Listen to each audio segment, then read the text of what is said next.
Welcome back to ProTalks. Today I'm joined by Jon Marigliano. Excited to dive into today's topic. Jon, welcome. Thank you for having me, Tom. Absolutely. Something I always like to find out from folks is like, how'd you get started in this industry? Most people don't, grow up. My 6-year-old isn't like, I want to be a sales rep, or, I want to work for a roofing company or a window company. So how'd you get started? Yeah, for the longest, this is never something, like you said, this is never something that I saw myself ever doing. Yeah. And when I was younger, like I wanted to be like an aerospace engineer. Like that was wow. like You my had big thing. goals. Yeah. I had high expectations. Like my son for wants myself. he wants to be the pancake maker at the local breakfast spot we go to. Like that's That's a lot of free pancakes for you, though. he actually wants to be a DJ and a pancake maker. I'm like, all right. Not a bad combo. But you're dreaming bigger. Exactly. All right. So like I tried college, that didn't work out so well. Yeah. And like my mid-20s, like pretty much I came to a crossroads in my life. I was like, my mom sat me down. She was like, you know what, you have one of two options. Either we can try college again, Yep. and I'll pay for some of that and you can Yep. pay for the rest of it. Or you can start working with my husband, my stepdad at the time, Yep. who was in home improvement sales. Okay. And pretty much I was like, you know what, I really don't want to go into debt Yeah. going to a place I don't really want to go to. So I was like, Yeah. you know what? I'm just going to start making some money and I'm going to go into home improvement sales. So Yeah. that point, I started working for a company called Thompson Creek Window Company. Sure. And I started working in their call center. Okay. And I was just like a BDR for a little bit. I was taking inbound calls. I was doing Okay. a lot of outbound dialing. So I started doing that for the first couple of years. And then once I got really proficient with that, they asked me to get moved up into like outside sales. So then I Okay. started doing that.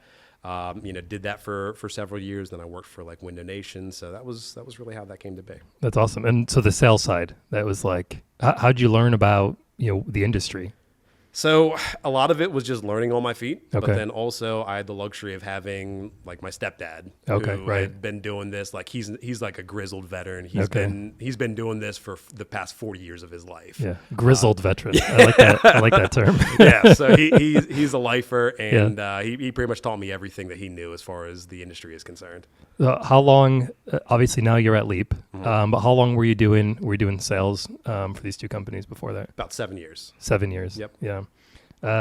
That's awesome. I always wonder, like, what's the thought process once you're in there and you're like, I like this. I'm going to keep doing this instead of, because there's a high turnover rate in the industry. Yes. Like folks will start and then they'll leave because it's either not what they expected, or maybe they were overpromised something and they're not able to deliver. Like, what was it about these companies that made you want to stick it out and see it through and evolve and grow? Yeah. And I think that I have a little bit of unique experience because like there's like the way that I see it in the industry, there's kind of like two types of guys, right? Mm-hmm. Like you said, there's the high turnover guys that do it for like maybe like a year, Right. maybe 2 years. And they're like, you know what? I absolutely never want to do this ever again. And there's other guys like my stepdad who've been doing this for their entire life and that's all they know. Yeah. And they love it. I was kind of like somewhere like in the middle.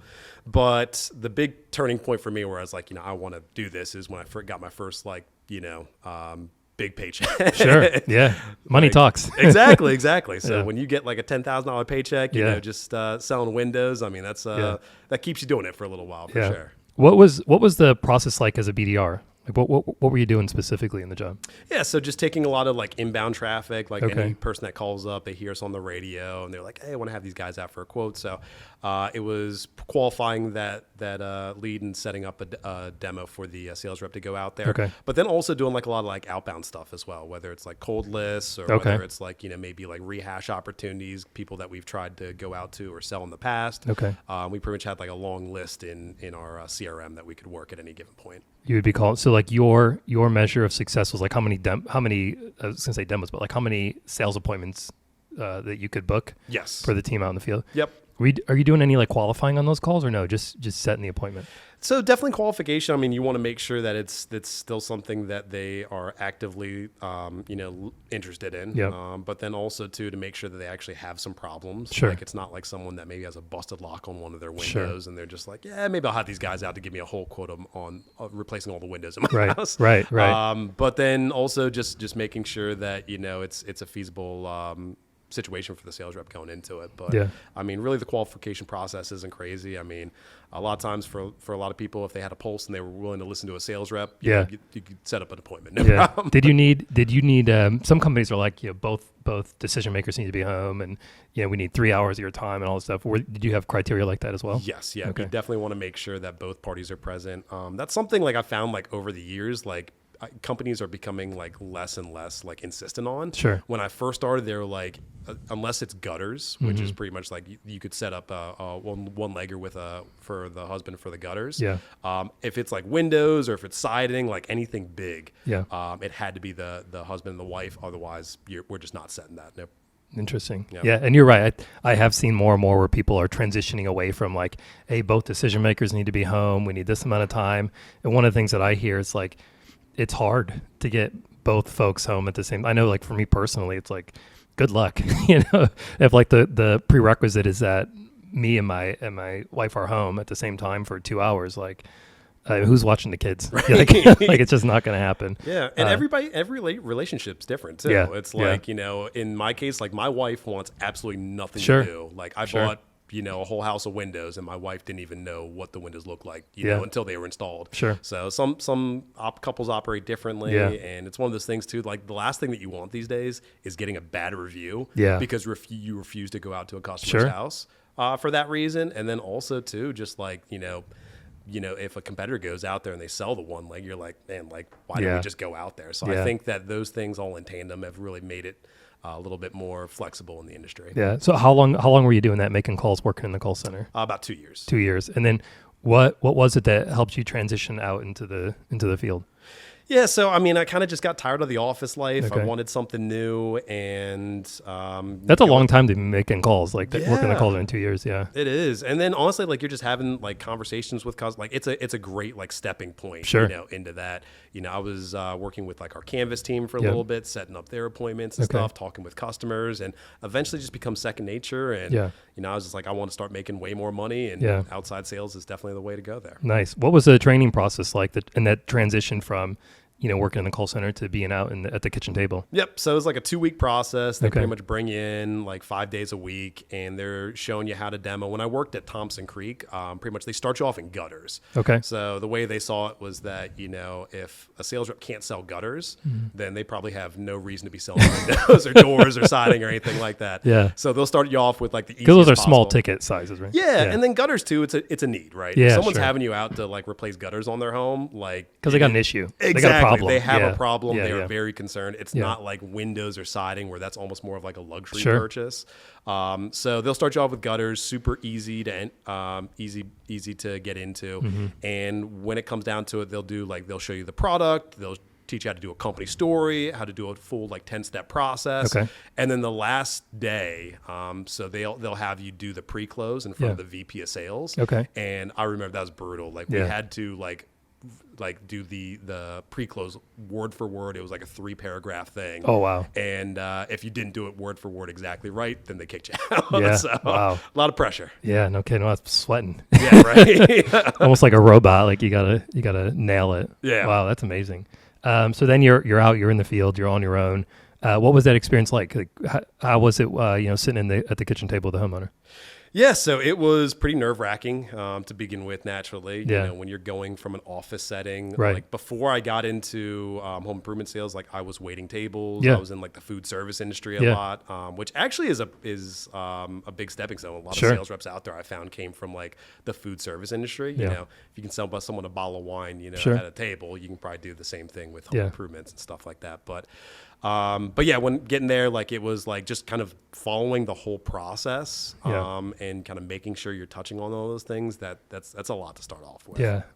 Were you guys carrying around, what was the sales process like? Were you carrying around brochures and stuff, or did you use technology? What would the process look like for you? So when I first started off, technology was pretty few and far between. Okay. When I was in the call center, actually, they were still using Nextel phones. Wow. So they would chirp in with their results and get their leads, via the Nextel phones. And when I first started doing outside sales, that's when they started rolling out the iPads to everybody. Yeah. So, but the iPad usage, it wasn't a lot that you were doing on Sure. that. So you were pretty much resulting your lead on that, Yeah. and you were getting your lead dispatched to you on that. everything else was still pretty hard paper. Yeah. So we were pitching out of a 3-ring binder. Obviously product demo, that doesn't change. You're still bringing in samples to share with the customer, but we were still writing up contracts. Carbon copy. Yep. Push hard, 3 copies. Exactly. Yeah. So there was a lot to that, but it was crazy seeing how technology evolved that over a period of time. When you say Nextel, it brings back this moment back when I was actually like installing roofing and stuff, and I got crew together when subcontracting out, but we used to have the Nextels on, and just there's no filter. Like that thing comes through and everybody can hear it. And so I remember we went to like Wendy's for lunch or something, and one of the guys said something over the the Nextel that was not appropriate, and like everybody in the restaurant heard it. I'm like, oh man. And then I feel like that sort of technology died like a year later, and I think other folks probably had a similar experience to me where you just beep beep and all of a sudden you hear whatever, right? There was no filter, but that takes me back to those. That's those great. days. It doesn't feel like it was that long ago, but in all actuality, it was a very long time ago. Yeah, that's probably at least 10, 15 years ago, at least. Cool. That's awesome. So like, how long do you do outside sales? About 7 years. 7 years. Yep. Wow. What did the process change or evolve over that 7 years? Like, and did technology play a role at all in that? Yeah. So the process itself, like a 10-step selling process, that's always gonna be the same. Yeah. Those steps the process really is what don't it change. is. Yeah. Exactly. Yeah. But how you utilize technology in that process very much evolved over the period of time. Like I said, when I first started off, it was just getting your leads and resulting those leads back in the CRM on the iPad. Then at some point we rolled out a way to do your estimating on the iPad. So instead of doing it out of a 3-ring binder and having to pull out the calculator and add up all the UI brackets, the iPad started doing a lot of that work for you. Yeah. And then eventually we rolled out doing like a full-blown price presentation on the iPad and then signing the contracts on the iPad. So it's crazy seeing like all these little features add up and evolve over a period of time. Were you hesitant to adopt technology, or were other colleagues hesitant to adopt it? Or was everybody like, yeah, this is awesome, or it was like, no, it took some brute force to get folks to actually use it? No, it absolutely took a lot of brute force to get guys to use it, especially like the older guys, like my stepdad. Like he was one of the last guys that was still writing paper contracts until they absolutely put a gun to his head and told him that he was not allowed to do that anymore. Otherwise, he was looking for employment elsewhere. But very few guys, like some of the younger guys, naturally like kind of like took it head on. But most guys, including myself, like for a while, like I still like. Salespeople, like for some reason, like they think that like pricing out of or doing a presentation out of a 3-ring binder, like that like builds up so much more like emotion, and it's like way more tangible for the customer and stuff like that. And I feel like people are very hesitant to mess with a good thing, right? If you're selling $1 million plus a year, it's like, why do I want to risk doing something differently if that's always already bringing such success? I think everybody fights with that, like change, right? It's like it's something different, something I'm not familiar with. This old way work, why do I want to change? So I think that's something folks always struggle with, but you don't want to be Blockbuster or BlackBerry or one of these companies, right, that don't adopt to the current environment and get left behind. Was there a moment when you went like, this is going to work, like this is actually going to change the way that we operate? Yeah, the biggest, like, it wasn't like one like moment where it was like aha, but the biggest change in the biggest mindset shift that we saw was really when sales reps didn't have to go into the office as much anymore. So like when you add it up, like especially like depending on what kind of contract it was, like a lot of times you had to find a way to get to the office that next day to drop off your contracts. Otherwise your sales manager's calling you up and hounding you and stuff like that. And when sales reps started to realize that they didn't have to like frame their day around like how I'm going to get to the office and drop off this contract, or like I don't have to leave at like 6 o'clock in the morning just to get to the office at the crack of dawn so I can then run my 9 a.m. lead. Like once people started to realize that was no longer the reality, like that just frees up so much time and it adds up after a while. Yeah. Did you used to have to do that? Absolutely. Yeah.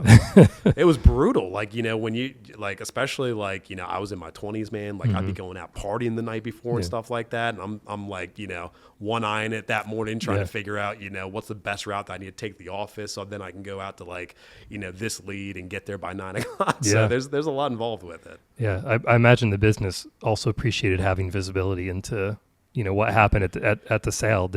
Was it closed won, closed lost? Like what's going on? Absolutely. And like the thing about it is too, it's like, if if a customer calls you up the next day and they have a question about their contract, maybe they can't get a hold of their sales rep, or, you know, they're like thinking about maybe canceling, stuff like that. Like, you need that information in front of you. The other big thing too is like, you know, especially for Windows, which was what I sold, is that we need to get a measure technician out there as quickly as possible. Okay. And without the contract, like, you can't really do that. Like, you need to be able to audit that before the measure technician goes out there and be able to get that thing into production. Because you couldn't order it until that. Exactly. Yeah. You're just given probably you were given a rough UI bracket, you know, measurements. Exactly. And some reps were great about getting that stuff in the next day, but then you also have other reps that, like, it's 2 weeks after the rescission's cleared, and the sales manager's calling them up like, where the hell is this contract? Yeah, right. Did you ever like mess up an estimate or anything? Yeah, all the time. All the time. Not so much with Windows. Like, I'd forget tempered glass a lot, but the biggest thing was like siding and roofing. Okay. Like when I started doing like roofing and siding, that was kind of like the final step. Like, we did windows and doors, and then you do like siding and roofing and stuff like that. Okay. And there were so many times where like I was a really long sit. So like I would pitch customers for like 2-3 hours sometimes. Wow. Build like a lot of rapport with them, and obviously, you know, sit down at the kitchen table for as long as I could to make sure I got that deal. But there'd be some nights I would remember where I would literally be driving home at like 10:30 at night, and I'm like, man, I just sold this like $20,000 deal, and you're feeling good. Yeah, feeling really good. My wife's at home, and I'm just like, and then it just hits me. I'm like, I forgot waste factor.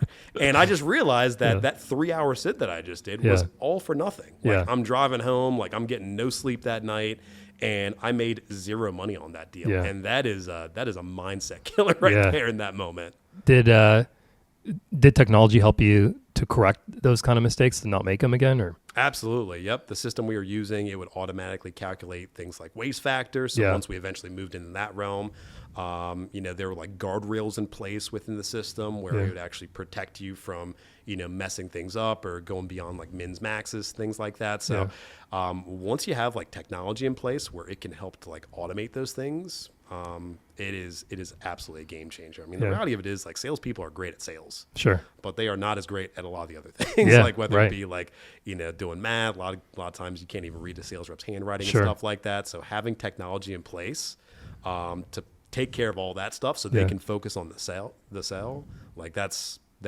big time. Yeah, I remember back in, this had to be like 2012 or something, and like I was doing, I was a project manager for a roofing company, and then I got into sales. And one of my first jobs, I'm out there hand measuring the roof, and I get it all done. I go in to present price and everything to the homeowner, and she's like already getting her checkbook out, like ready to sign up. And I just have this gut feeling like something's not right.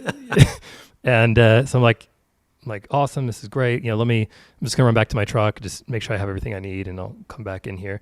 And I'm going out there panicking, and I realized like I left a whole section of the roof off of my measurements. Oh, no. And so I was coming in like 4 or 5 squares short. And of course she wanted to sign up with me, and I'm like $2,000 cheaper than probably anything she's seen.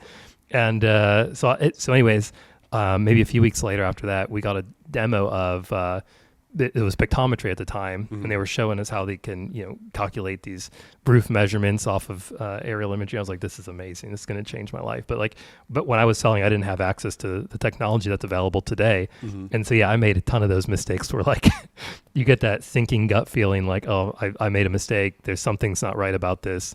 And to have technology prevent those sort of things from happening, got to be a game changer, and it must free your mind up a little bit too. Yeah, and even like outside of roofing and siding, like I can remember a few times where I forgot to do downspouts on like a gutter system, or like with windows, customers said they wanted grids, and I forgot to throw grids on the windows, so I'm selling it like no grids and stuff, and like all those things like eat into your margin, and you're sometimes own the company money at the end of the day, which nobody wants to do. Did you ever have one of the things I hear about is like folks underselling a job, like you'd mentioned, or selling a product that's not available, or like you said, forgetting grids. Like, did you ever have it? Like, what was the impact of that? Did they claw back commission from you, or how did that work?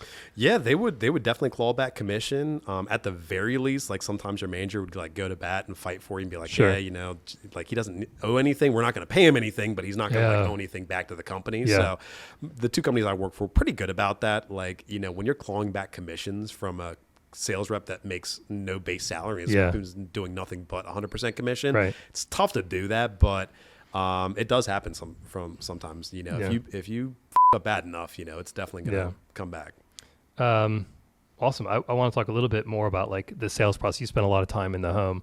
I mean, what are some of the things that that you saw good sales reps doing, in the home? I know we talked about like listening. Like, tell me more about that. Yeah, like listening. I think that like listening and emotional intelligence, like once you unlock those two things, those are game changers when it comes to sales. And that was something that I personally struggled with for a very, very long time as a sales rep. Like when I first started, I was like really just gung ho. Like I was like, steamrolling kind of sales rep. Like I would just kind of push through like every objection. Yeah. But I didn't really learn how to actually listen to a customer until very later on.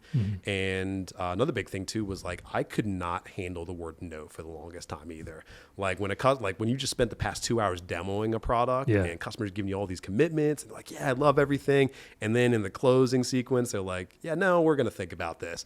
I almost took that personally in a lot of cases, right? And that would like kind of take me to a dark place and stuff. And like once you learn to like separate that from like the emotional side of things, and really empathize with the customer and understand like, hey, maybe they're not telling me no, maybe they just need to, understand some things a little bit better. Like once you get to that point and really listen to what they're saying, that's what's really going to take your sales career to the next level.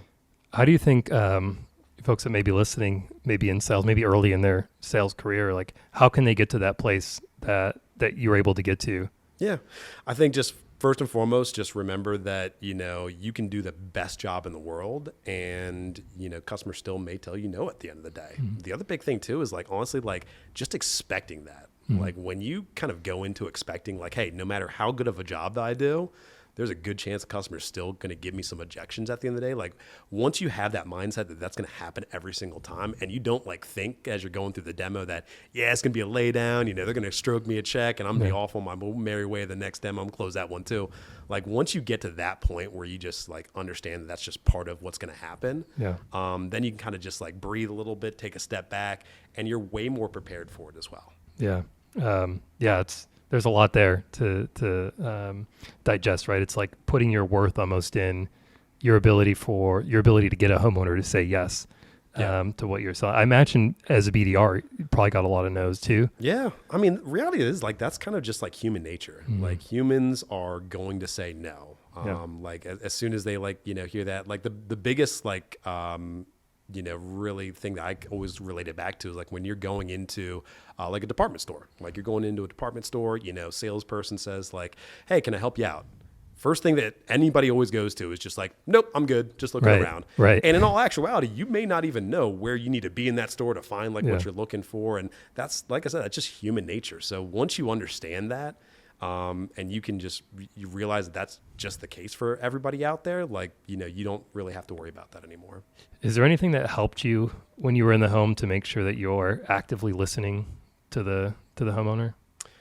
I think just like once you just really just don't talk, like the big thing that is huge for me is just pausing. Like once somebody said something, just take a minute or two, just like, comprehend like what they're saying, analyze it like in your mind. Like I think a lot of salespeople think that they just like, they need to be talking like constantly and they need to be the leader of that conversation. That's not really the case. I find that the best salespeople out there, they're generally the ones that are only talking 20% of the time. If you can get the customer to talk 80% of the time, they're going to give you everything that you need to close that deal up. Yeah. Did you have like specific questions? You mentioned the 10-step process.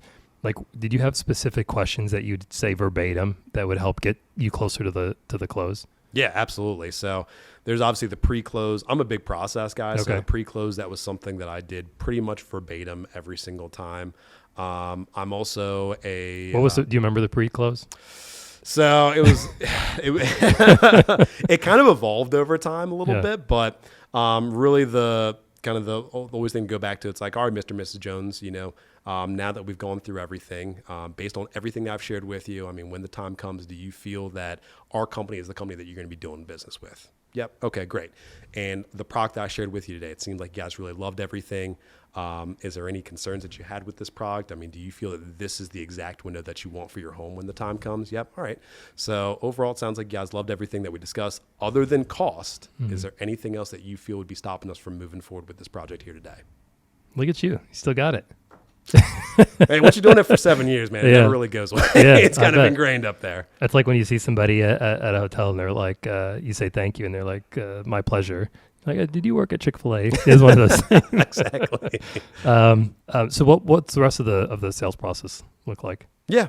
So rest of the sales process, obviously there's multiple steps involved with it, from like the needs assessment to the company story to, all the other parts as well too. But, one big part is actually within the closing sequence, right? That, the way that you're doing objection handling, right? Yeah. So the first thing that you always want to do is you actually want to like pause, typically for like 5 to 10 seconds. Create that awkwardness. Exactly. Create that awkwardness, get the whole like, left brain, right brain, right. that sort of thing activating. Yeah. And then from there you want to acknowledge. So be like, hey, no problem, Mr. Miss Owner, totally understand. Mm-hmm. And then you want to actually isolate the objection. Sure. So we're going to be like, all right, so other than blank, is there anything else that you feel stopping us from moving forward here today? And then obviously you have to go in and actually solve for that objection once you isolate it. What was a common objection you'd hear aside from price? Oh, it's always going to be like shopping around. Like that's the big thing. Like, a lot of people, like they have this mindset where like, hey, I need to get 3 quotes or I need to get 5 quotes. I've heard people say I need to get 12 quotes on stuff like that, where it's like, hey, it's like if you got that much time, more power to it. Right. But the big thing that I always realize, just like, look, if you do every other step as good as you possibly can, if you get them to really buy into the company, buy into the product, and eliminate every possible objection they could have, and make sure that, hey, this is exactly what I want for my home, and you can make it affordable for them, then a lot of times they'll just be like, hey, maybe I don't need to have those other companies. Yeah. Curious, like how important was financing in that?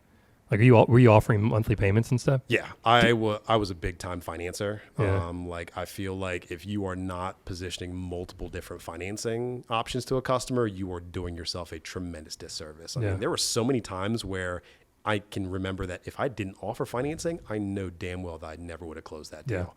And there's a lot of times where I'd go into a customer's house and like in my needs assessment, I'd be going through my questionnaire and they'd be like, yeah, we're going to pay cash for this. I'd be like, all right, would you like to at least hear about our financing options, stuff like that? They're like, no, absolutely not. We're going to pay cash. And the big thing that I always took away from that is that people, like, before you go in the house, they don't know what that price is going to be. Right. They probably have a preconceived notion on how much that project's going to cost them. Yeah. And if you're doing your job, if you're selling for like a high-end company, like a lot of times the price that you are presenting is going to be a lot more than what they anticipated. Sure. And they're basing them paying cash off of what they were anticipating that project to cost. So a lot of those customers that would go in there like, yeah, I'm going to pay cash. I'm not going to consider financing. At the end of the day, you offer them an 18-month same as cash financing, like even something that kind of bridges the gap between paying cash and like truly like doing a long-term financing plan. Yeah. They're like, actually, that sounds pretty good. Yeah. Yeah. They might have they may have gone to like a Home Depot or Lowe's and saw a window and they're like, oh, that's going to be the price of the window. And it's like, 100%. Like there's so many times where like people, like you'd go into a customer's house and like, how much do you think the window costs? Like, I think I saw them for like $150 at Home Depot, probably an extra $100 to install them. Right. You guys should probably be around $300 a window. It's like, it's going to be about 3 times. Yeah. How often did homeowners take advantage of the financing? Kind of depends sales rep to sales rep. There's some sales reps that for whatever reason, like refuse to offer financing. They think that they just want to make customers are just going to pay cash. There's a lot of companies that I actually talk to on the daily basis where they have that mindset as well too. And I think, like I said, you're kind of doing yourself a disservice. Because again, there's gonna be a lot of deals that you lose because you don't offer financing to a customer. But I would say for me, like I sold probably 80% financing. Wow. There's other sales reps that sold like a lot less than that. So it really depends on the mindset and how you're positioning financing. But the big thing for me is like right from the beginning, I'm positioning it as, not a total amount. Like this project is going to cost you $20,000. It's like this project's only going to cost you $150 a month. Is that something that'd be affordable for you guys? And when you frame it like that from the very beginning, you start to really kind of like, train the customer in that mindset that like, this is just going to be a monthly payment. And if you don't give them any other option, then sometimes they just don't know the difference. Right. Yeah. And everything else that they're buying that's a big ticket, they're probably doing the same thing, whether it's a car or a house or even cell phones. Like everything is like, it's a monthly payment. It just fits in. Yeah. You can't even buy a cell phone these days. Right. Like if you go to Verizon, they're like, it's going to be $200 a month. Right. Yeah. They're not even positioning like the total price. It's fascinating. I always, when the question comes up of like, oh, do you offer financing? And company, the business owner's like, no, all my customers pay cash. It's like, well, of course they do. You don't give them any other options, right? It's like exactly. Yeah, if their only option is to pay cash, then they're going to pay cash, right? And the thing about it is too, it's like, obviously prices go up. Inflation is something that businesses everywhere, have to combat each and every single year. And doing a monthly payment versus like, justifying like we're spending your project now $1,000 more this year than it was like last year. That it's a very easy way to combat that. Yeah. What role at all did technology play in being able to like present multiple options and just in the sale process in general? Yeah, I mean, being able to present multiple options, that's always huge, because the thing that always sucks is like, in the closing sequence, right, when I first start off doing everything, written out, you'd present price to a homeowner based on kind of like what they told you they wanted. So it's like, I want the absolute best siding that I can possibly put on my home. But you come to find out, they can't actually afford the best siding that they can put on their home. So then once the customer gives you a price objection and you do everything you can there, then you gotta be like, all right, well, what if we do, this option instead? So having a piece of technology in place that makes it so that you can position multiple different options to a customer at that point really helps you out, so that you don't have to go back to the drawing board and have to recalculate everything every single time. It's all just right there at your fingertips. And you can very easily, make that transition for the customer. It's like, all right, well, maybe this specific option isn't going to be the best one for you guys, but you told me earlier on that, maybe you guys only need this. So it's like, it's going to be this cost for all that. The other big thing too is that when I worked for Thompson Creek, they actually did a case study when we started presenting price on an iPad. And they actually found that sales reps across the entire company, they took everybody collectively, they found that we sold at a 5% higher clip.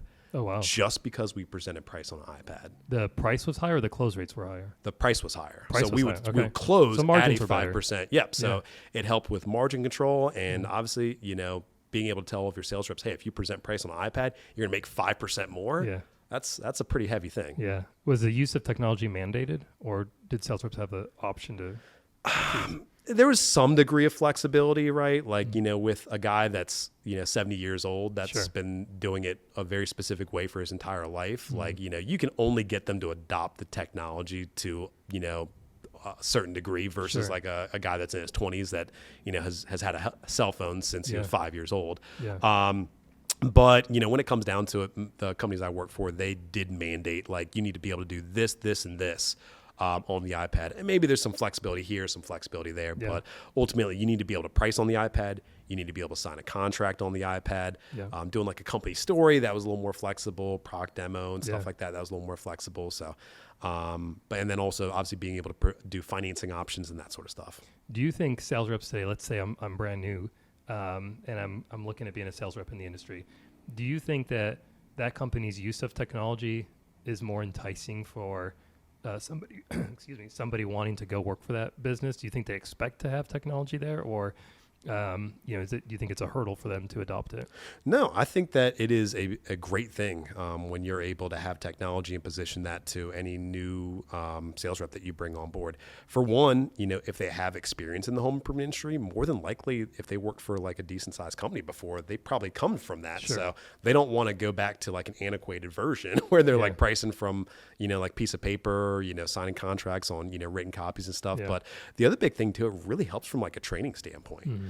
If you can streamline everything and put it all on one nice, neat package for the sales rep, you don't have to spend, weeks on end training them and showing them how to, price out manually out of a book and stuff like that. You can, a lot of people, you can just get them trained up in a few days and hand them off an iPad and be like, hey, go sell something, and let them focus on what they do best. Yeah. And, I think one of the great things about Sales Pro is like the guardrails it puts around that process. We didn't talk much about, your transition to Leap.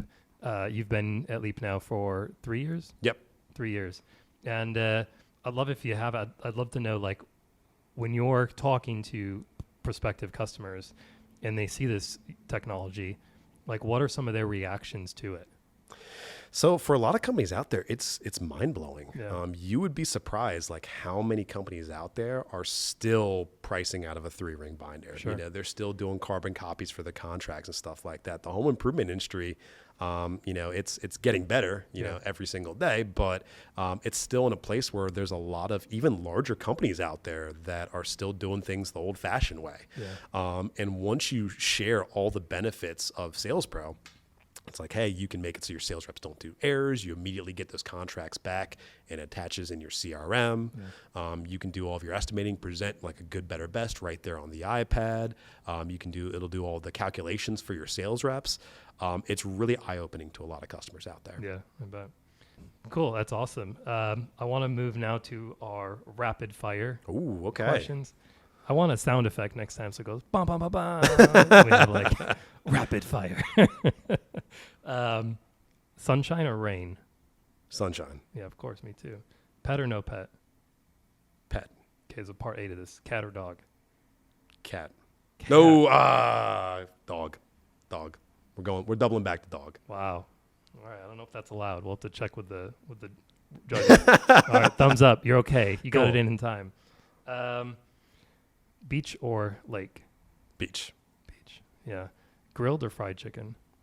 Ooh. We're going to go with fried. Fried. Hamburger or hot dog? Hamburger.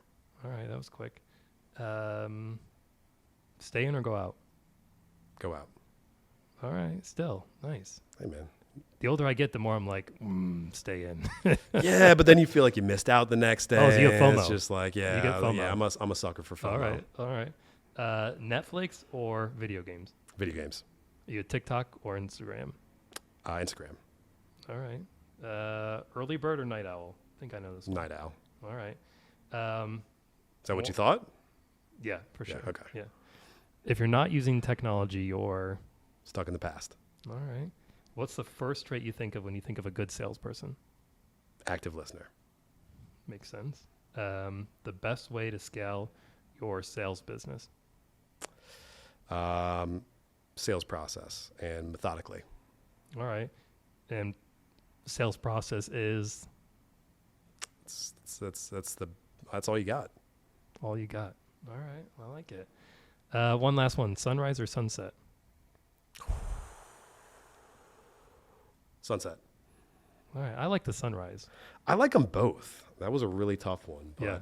You and sunset. Yeah, we're going to do sunset. You like the end of the day. Yeah. I like the beginning of the day. See, when I think of sunset, I think like it's the middle of summer. Yeah. Like I'm on like a deck. Yeah. And It I'm brings like, you somewhere. Yeah, I'm sipping on a cold drink, Yeah. you know. Well, you're a night owl. Yeah, exactly. So that makes sense. Yep. Yeah. All right. I'm going to start tallying these and see the correlation between some of these. I think we'll have some good data. All right. Well, that's it for today. I appreciate you joining us. Thanks, Jon. Thanks for sharing your insight with us. Thanks, man. I appreciate you having me. Absolutely.